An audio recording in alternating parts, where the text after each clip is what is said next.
Moi drodzy, temu oto GeForce'owi została dana druga szansa przywrócenia go do życia. Jeżeli nie uda się to zrobić tym razem, no to już się w ogóle nie uda.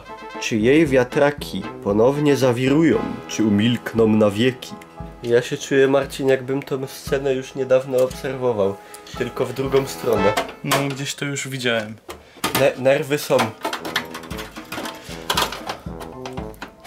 A! Niklaus, co ty robisz? Zgadnijcie, co to jest. Marcin, ognia. Coś szarpło. Coś trzasło. Coś się dzieje. O kurwa.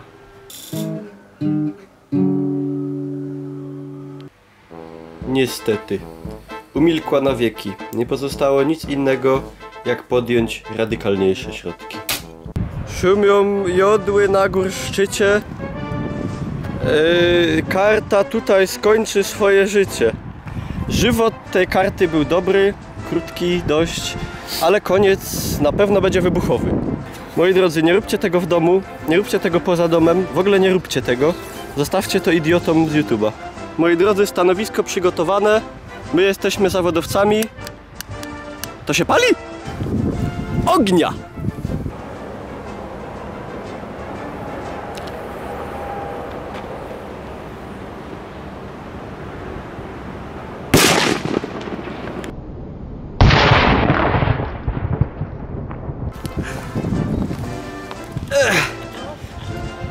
Nie no, nówka nieśmigana według mnie.